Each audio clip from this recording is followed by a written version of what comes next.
സാംസ്കാരിക ഭാഷയിൽ പറഞ്ഞാൽ കേരളത്തിലെ എറണാകുളം ജില്ലയിലെ ഒരു തീരദേശ പട്ടണമാണ് ചെറായി. ഗ്രേറ്റ് വൈപ്പിൻ ദ്വീപിൻ്റെ ഭാഗമെന്നും പറയാം. 1341 മഹാപ്രളയത്തിൽ കടലിൽ നിന്ന് പ്രത്യക്ഷമായതാണത്രേ വൈപ്പിൻ ദ്വീപ്. ഈ വൈപ്പിൻ കരയുടെ വടക്കേ അറ്റത്തുള്ള പള്ളിപ്പുറം പഞ്ചായത്തിലാണ് ചെറായി സ്ഥിതി ചെയ്യുന്നത്. വെള്ളപ്പൊക്കത്തിൻ്റെ ഭാഗമായി ചേറിൽ നിന്നാണത്രേ ചെറായി ഉണ്ടായത്.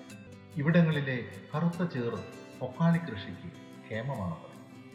ചരിത്രമുറങ്ങുന്ന പോർച്ചുഗീസ് നിർമ്മിതമായ പള്ളിപ്പുറം കോട്ടയും ഇവിടെയാണ്. അതുകൊണ്ട് തന്നെ ലോക വിനോദസഞ്ചാര ഭൂപടത്തിൽ വൈപ്പിൻ ദ്വീപും അനുബന്ധ ചെറായി ബീച്ചും ഇടം പിടിച്ചതിൽ അത്ഭുതത്തിന് അവകാശമില്ല.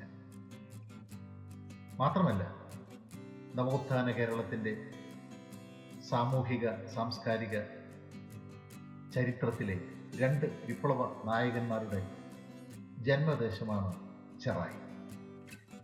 കേരളത്തിൻ്റെ വീരപുത്രരായ സഹോദരൻ അയ്യപ്പനും മത്തായി മാഞ്ഞൂരാനും ചെറായി തീരങ്ങൾക്ക് സ്വന്തം.